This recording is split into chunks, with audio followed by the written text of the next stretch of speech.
How many of you want to discover the gateway of total madness and ecstasy to heighten your spiritual journey? So while your energy might go from the ajna, the third chakra, the third eye chakra, to the Sahasrara, to your crown lotus, the 1,000 petal lotus, and you go into mad ecstasy, and yet it is the seat of enlightenment, but it is not necessarily complete enlightenment. And a lot of seekers don't realize that enlightenment is a process of dissolution, and it could take quite some time because it's always about reintegrating that energy into the universal conscious energy. So the Sahasrara, a lot of people think it is the most important chakra, but it's not. It is the Muladhara, the foundation, the root chakra is the most. However, the Sahasrara is the highest chakra in the subtle body. In the subtle body, we have 114 chakra, and that is the 114, and it's actually outside the physical body. So it's yet in the non-physical and yet in the physical.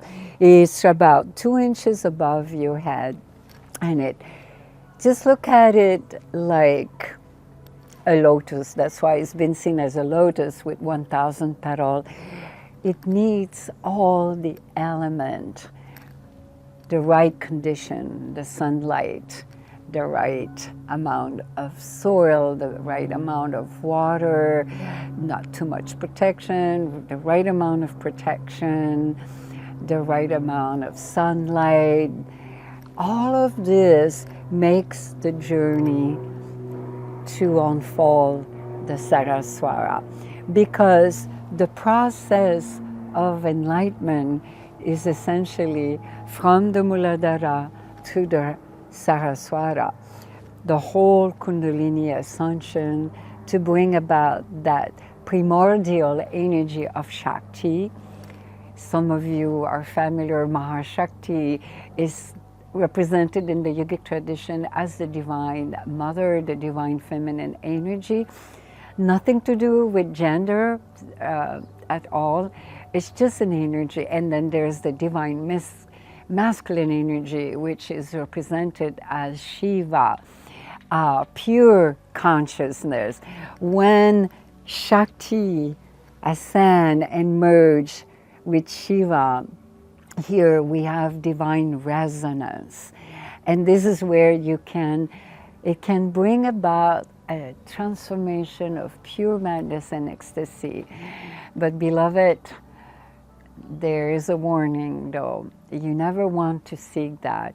It is not a spiritual path. It is just a space where you can touch and be in it for a while, because you cannot function. And in that ecstasy, I remember when it happened to this one, it happened many times. I was like a doll. I could not even get up and walk. I was in complete mad ecstasy for hours, and it's something of otherworldly that cannot even express into words. But Paramsa Yoga tried once. I tried many times to express it, but until you taste a mango, how could you know what the mango tastes, right? Paramsa Yogananda once said, while he was alive, 1 drop of Amrita that comes from the pineal gland, we'll talk about that in a little bit moment here, that it will put you into such a state of ecstasy that it could render you so drunk for days. And it was the same for this one. And the first time it happened to me, I was in India. It happened to me also in temple and into a program. And I could not get up the ground. So, beloved, the Sahasrara is true, is the seat of enlightenment. But that doesn't mean that you're fully enlightened, because enlightenment is like the Sahasrara. It blossoms over time according to your own karmic journey.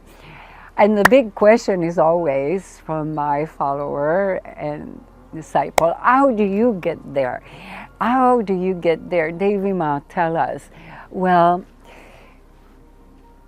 there is not 50,000 ways. Shiva says there was 112 ways, but they're sum up in a few ways.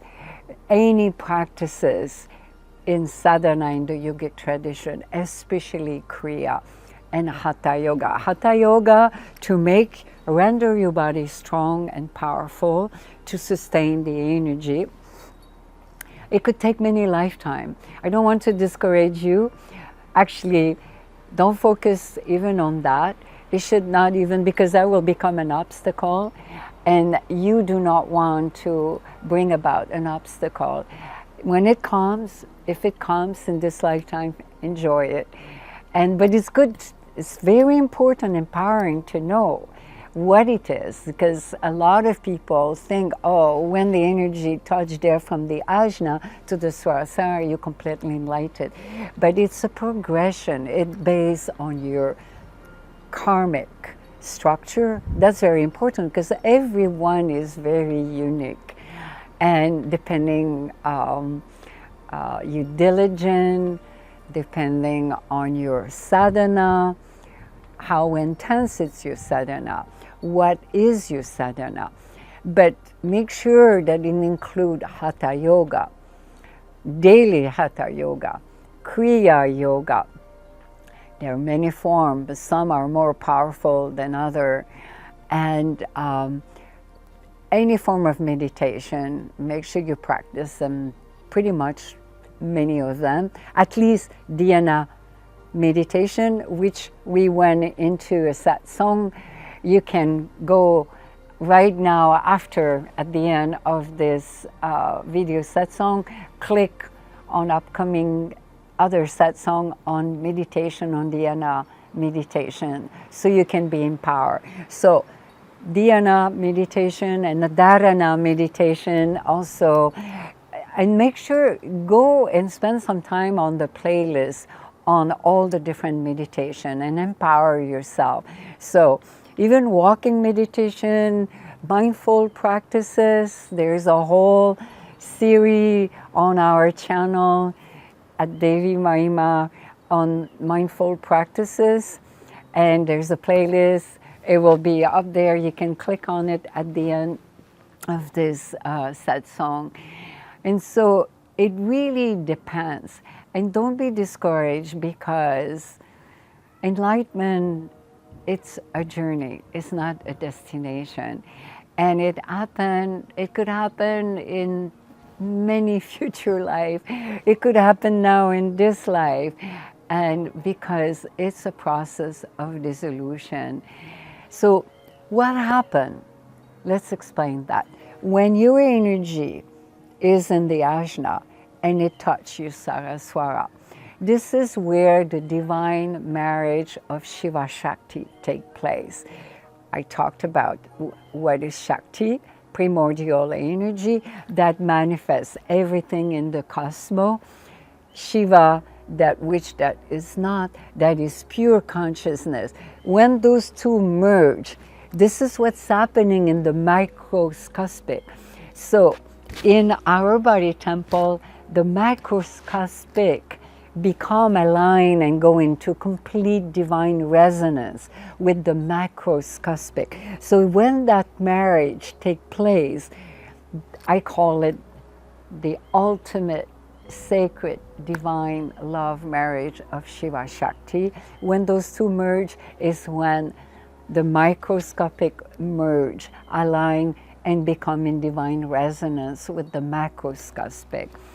And then enlightenment is being experienced. And as you integrate this energy, it's an integration. But when you have touched it there already one time, It's a phenomenal blessing. It's an epic leap on the spiritual path. You are already intellectually enlightened. The rest will happen very fast and very quickly because it will unfold. You just have to continue to reintegrate your energy with the universal consciousness. And so, divine resonance, a lot of seekers are not aware of that, is exactly what I was talking about, how your geometry of your microscopic align directly with the macroscopic. It's the same. What is happening in the universe and the cosmos is also happening here. But when those two merge as one, Shiva Shakti, pure consciousness with primordial energy manifests within your own being, you have total divine resonance. And this is where you are in bliss. And the more and more you touch there, and actually even if you touch it only one time, it's enough for you to continue to experience your true nature. So any question, write it into the comment section and come join our loving community. If you knew, we have a whole playlist here coming up on all the different chakra. And the most important chakra is the Muladhara, and that song is coming up. Why is it so important for your spiritual awakening, your Kundalini ascension? Remember, enlightenment is the path from untruth to truth, darkness to light, ignorance to enlightenment. It's a path of dissolution, of getting rid of all the karmic structure, of all the garbage, the conditioning, the accumulation, the brainwashing. So, when your energy touched there in the Sahasrara, you experiencing Amrita. Amrita has been said from Sanskrit. It simply means the elixir of life. The translation means the elixir of immortality. In the yogic tradition, there is a story that tells about how Amrita came about. And just to sum up quickly is how it all, the energy all shirm into the ocean of divine love and then just grow and was given to all the gods. So they experience life forever, the elixir of life. And so it's real. The pineal gland do secrete a certain substance and in the ajna. And that one drop can intoxicate you in complete madness. You can see even in my being, I sometimes, when I close my eyes, one of my favorite things people ask, Devi Ma, what do you love the most in life? I always say, closing my eyes, because when I close my eyes, I can even feel it even more. So remember, path of enlightenment is a path of dissolution. And the big caveat here, be careful, beloved, don't make the Sahasrara the objective of your pursuit. Seek the divine. Don't worry about any experiences. Enjoy the ride. And make sure to click the button, join our loving community, and share this song with all your friends and your family. So what is your experience so far on your spiritual journey? Have you ever had a mystical experience? Share here, or do you have an obstacle where it's preventing you, or maybe you have a weak Muladhara, which is coming up the next song on that. Why is that things are not happening for you? And any question, just write it in the question in the comment section. It's great for this loving community to connect together. And reach out if you have any more personal question. You can also email as well, and check out Devi's Grace, where you can reach out, Devi Ma. So enlightenment is a journey. Enjoy the ride. And that's what makes the spiritual path so beautiful. So don't worry about if you touch the Sahasrara or not, because every breath in this present moment, when you make a distance, you can definitely glimpse the divine presence within your own being. Shiva was very well known for that. When he would get drunk and inebriated with Amrita, you couldn't even touch him. It happened to me so many times where I was dancing like that and I would completely lose it. But don't worry, it's a tremendous blessing if it happened. And we're sending you the blessing for this to happen in this lifetime. But if it doesn't happen, so enjoy every path, every little baby step on your journey, because every path is full of joy and insight and wisdom. Talking about wisdom, if you wonder how I have gotten where I am today, I highly recommend you read Becoming the Light, Realize Your True Enlightened Nature, and check it out. And by the way, I'm presently in the process of writing a second book, and it looks like it's going to be Becoming the Light Part 2, and some of you will be very excited about that, because this one will be about the continuation of Becoming the Light, the first one, but that one is focused on divine love and relationship and sacred love relationship, and we will talk a lot about enlightenment and ecstasy. It's a very mystical book, so it will be launched next year in 2026. We're very excited. So we look forward to read your comment, answer your question, reach out.